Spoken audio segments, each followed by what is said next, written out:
我觉得说，如果把疫苗出口看作是这个疫苗战和疫苗外交的话，那么我刚讲过，中共是有两个优势的，一个是也有一个弱势。两个优势首先中共是病毒出口国，所以它本来就比欧美国家早4到5个月开始研发疫苗。第二呢，中共是专制国家，它可以做到疫苗供应先出口后国内。那欧美国家是民主制度那疫苗供应只能是先国内后国外，所以中共占先机向国际社会推销了它的疫苗。但中共也有它的弱势，就它的疫苗不太灵远远不如欧美的疫苗可靠。所以等到欧美国家的疫苗产能增加之后，它除了满足欧美这些国家国内接种之外，也可以向世界各国提供疫苗。这时候中共的优势就消失了，然后它的弱势暴露出来。就美国而言，它对外供应疫苗当然是先从盟国开始对那些经常在中共和美国之间玩那种欺强策略、两面要好处的发展中国家，它会提供一些，但不会优先大量的供应。那像美国今年3月就先向这个加拿大和墨西哥提供了400万剂的 AZ 疫苗。4月底呢，拜登宣布是今年7月4号之前要把疫苗产能的10%用于出口。那欧盟执委会是5月宣布说已经出口2亿疫苗到44个国家。拜登5月17号又宣布说，美国要在6个星期内向国外提供8000万剂疫苗，其中包括2000万剂辉瑞、Moderna 和那个 Johnson 疫苗，还有6000万剂的 AZ 疫苗。另外，美国还要采购5亿剂的辉瑞疫苗，通过联合国刚才讲的那个全球新冠疫苗供应平台，免费提供给92个低收入国家和非洲联盟。那这里我想介绍一下，可能大家也会想知道，就是美国和中国的疫苗的价格怎么样。那么据 BBC 今年4月13号报道，疫苗的价格是会对不同国家是不一样的，还取决于订购量。那比方讲，这个今年2020年浙江的义乌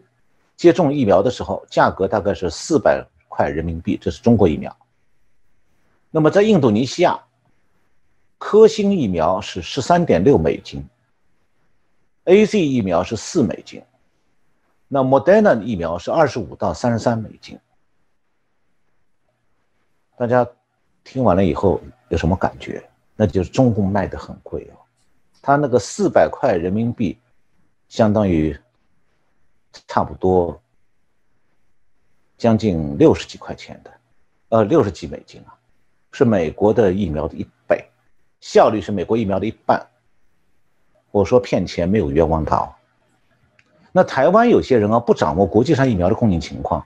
一看到中共疫苗都说，那就责怪政府说你为什么不买中国疫苗，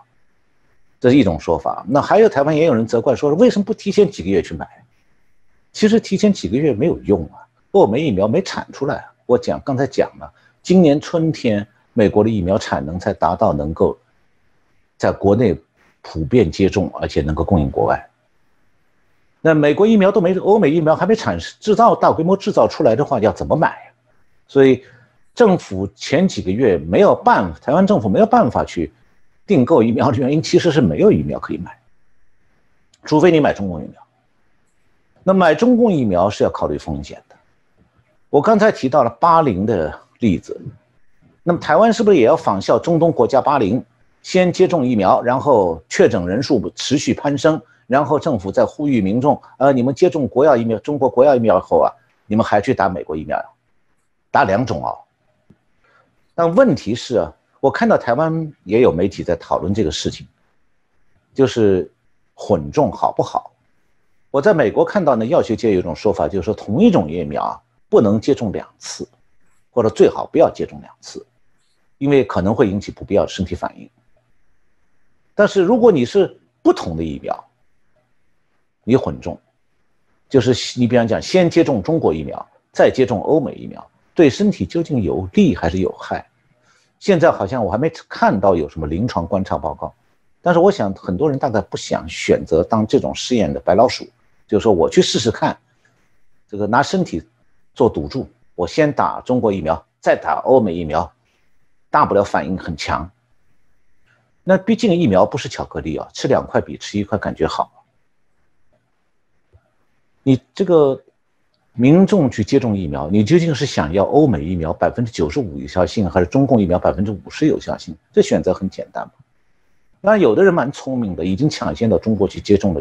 疫苗了。那现在台湾开始这个全面开始接种欧美疫苗，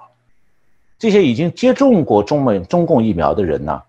现在是不是还需要冒着身体不适的风险再接种欧美疫苗呢？大概也是一个两难选择。当然有人说我身体很好，不怕风险，那当然是，这是只有个人自己去判断。是这。